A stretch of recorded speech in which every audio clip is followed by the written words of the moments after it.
Assalamualaikum warahmatullahi wabarakatuh.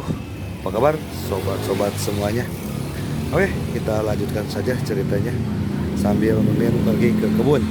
Bab 3131 sampai bab 3132. Karena tingkat kultivasi Long Zaiye sendiri sangat kuat, setelah meminum sumber keabadian, kekuatannya meningkat lebih pesat lagi. Sekarang komodo di alam liar telah mencapai intensitas yang tidak normal. Bahkan Ye Chong tidak bisa menghadapinya. Meskipun Raja Hantu yang asli abadi, Ye Chong masih bisa menggunakan perbedaan kekuatan untuk meledakkannya secara paksa hingga berkeping-keping. Namun, tidak ada kesenjangan kekuatan yang besar antara dia dan Long Zaiye. Ditambah dengan keabadian Long Zaiye, Ye Chong tidak bisa mendapatkan keuntungan apapun sekarang. Dan Ye Chong terlalu malas untuk terus berurusan dengan Long Zaiye. Melihat naga di alam liar, dia sangat lelah sehingga dia melemparkan sejumlah besar lampu pedang dari langit, dan hendak menghancurkan ruang Dewa Naga milik Ye Chong. Dengan pemikiran di benaknya, Ye Chong tidak lagi ragu-ragu, berbalik dan lari ke kejauhan.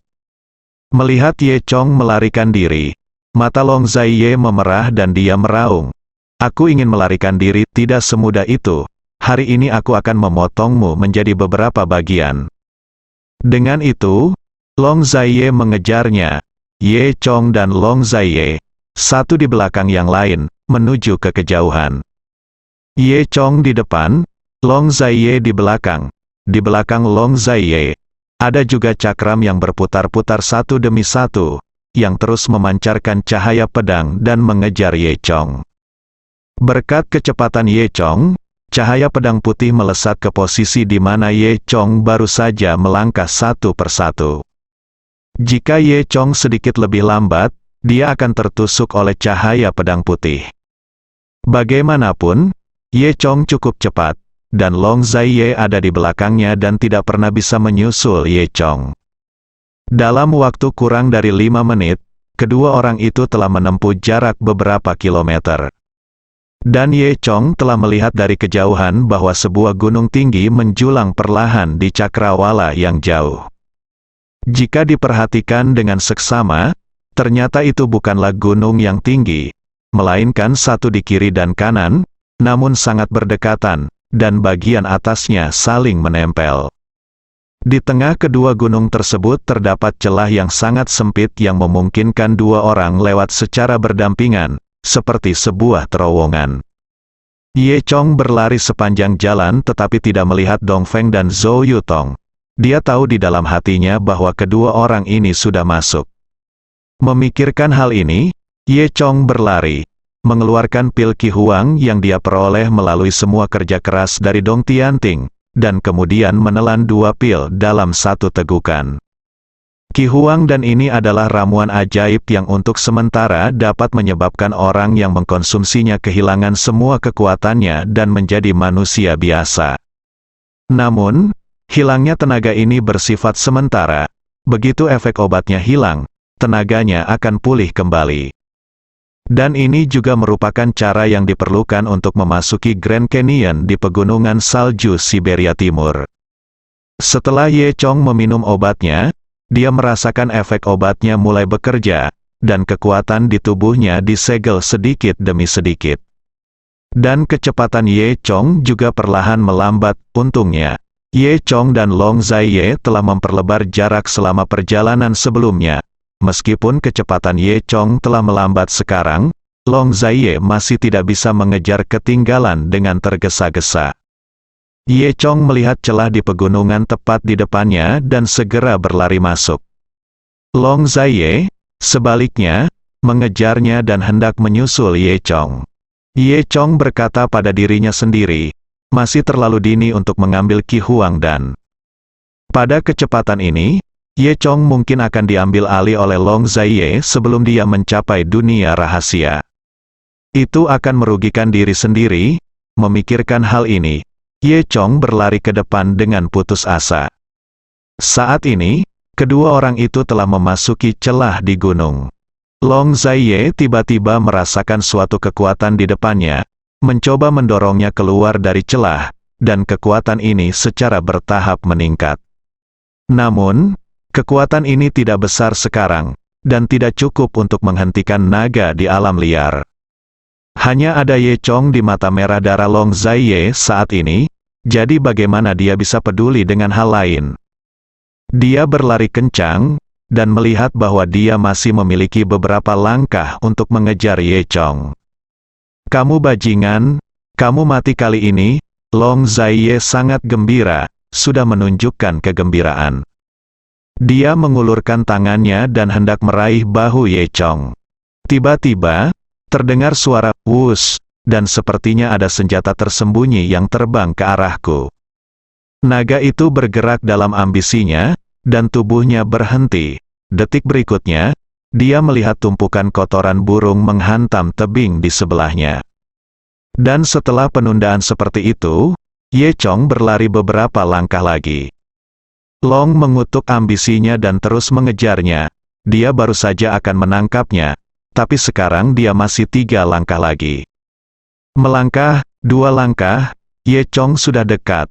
Tepat ketika Long Zaiye ingin mengulurkan tangannya lagi dan meraih Ye Chong, tiba-tiba, kekuatan yang kuat menyerbu ke arahnya. Tanpa memperhatikan, Long Zaiye terpesona oleh kekuatan ini. Long Zaiye terbang mundur sejauh belasan meter sebelum berhenti. Dia menyaksikan tanpa daya saat Ye Chong berlari keluar dari celah dan kemudian menghilang di depannya.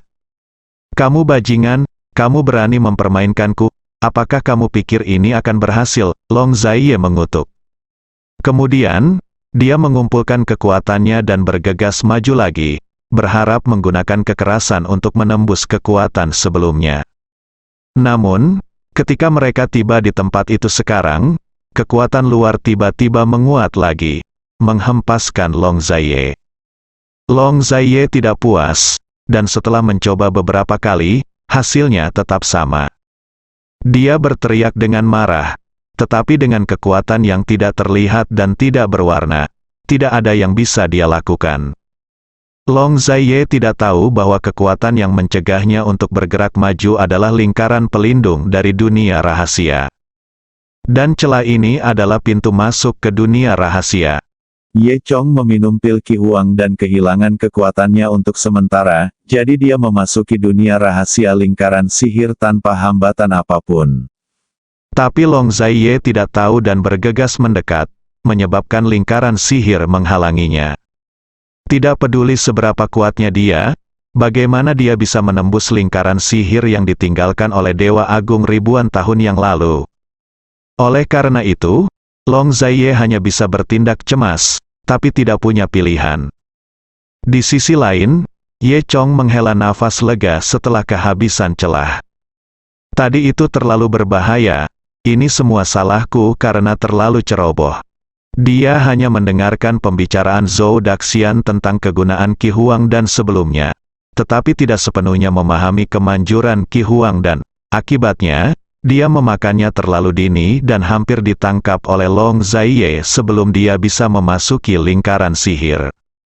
Jika dia dibunuh oleh Long Zaiye karena ini, jika kabar menyebar, orang-orang akan tertawa terbahak-bahak. Namun, setelah tenang, Ye Chong sangat bingung. Long Zaiye jelas hendak menangkapnya sekarang, tapi sepertinya dia tiba-tiba terhenti oleh sesuatu. Justru karena inilah Ye Chong punya kesempatan untuk melarikan diri. Ye Chong bingung.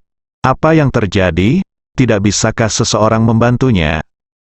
Tepat ketika Ye Chong sedang berpikir liar, Dongfeng dan Zhou Yutong berjalan keluar dari hutan di dekatnya. Ye Chong, kamu akhirnya sampai di sini, kami sudah lama menunggumu. Zhou Yutong sangat senang melihat Ye Chong. Dongfeng bertanya sambil tersenyum, Saudara Ye Chong, apakah kamu baik-baik saja? Sepertinya kamu sudah berlari lama sekali. Dongfeng telah membawa Qi Huang dan sebelumnya dan membawa Zhou Yutong ke dunia rahasia. Ye Chong akhirnya menarik napas, melambaikan tangannya, dan berkata sambil tersenyum, tidak apa-apa.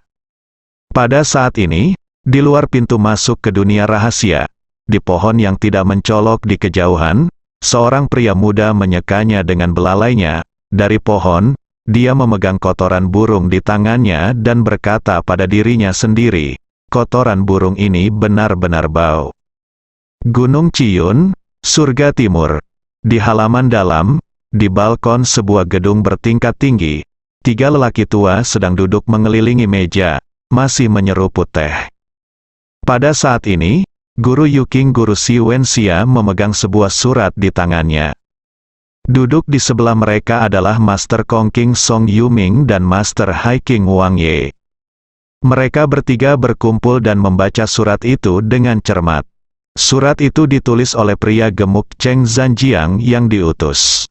3 tuan yang terhormat, halo, sejak menerima misi tersebut, murid tersebut tidak berani membuang waktu, dan akhirnya bertemu Ye Chong di padang rumput Siberia Timur. Namun, murid itu segera mengetahui bahwa seseorang sedang mengejar Ye Chong. Murid itu mengikutinya sampai dia mencapai dasar ngarai pegunungan bersalju. Pada saat kritis, murid tersebut mengambil tindakan gegabah dan memukul pengejarnya dengan kotoran burung, menyelamatkan Ye Chong. Pada saat ini, Ye Chong telah memasuki dunia rahasia. Setelah menulis surat ini, muridnya akan mengambil ramuan yang diberikan oleh tuannya, dan kemudian menyelinap ke dunia rahasia untuk terus memantau dan melindungi Ye Chong. Di akhir suratnya, dia secara khusus menulis kalimat, Tuan Yuking, yakinlah bahwa murid-muridnya pasti akan melindungi Ye Chong.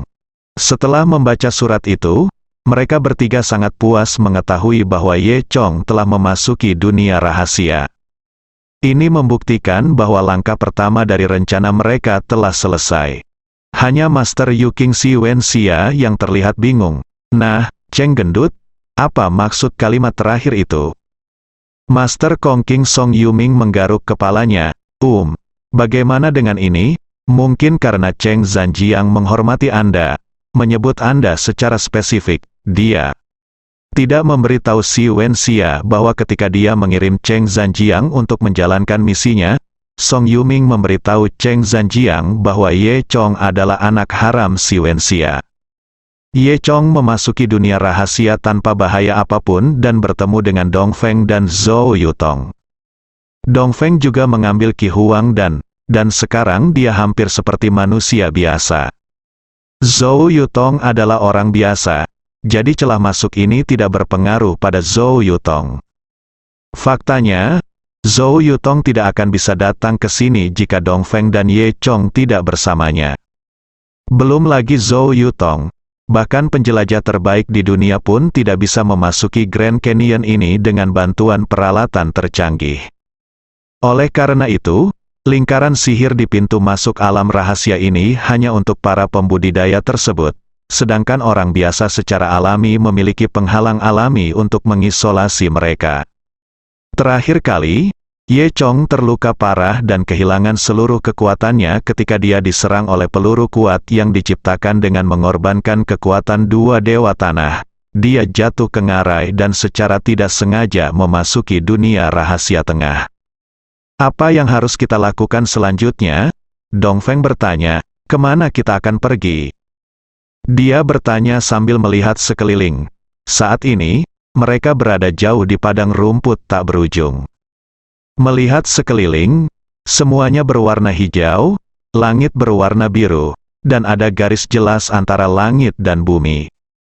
Di luar celah itu ada dunia es dan salju, tapi di sini suhunya sehangat pertengahan musim panas, sungguh surga. Bahkan Zhou Yutong tertarik dengan pemandangan yang begitu kosong. Ye Chong menunjuk ke cakrawala di timur dan berkata, ayo pergi ke sana.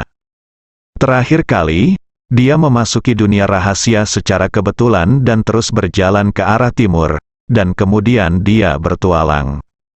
Saudara Ye Chong, kita di sini sekarang, bukankah seharusnya kamu memberitahuku apa yang terjadi terakhir kali kamu datang ke sini? Berhentilah menyembunyikannya.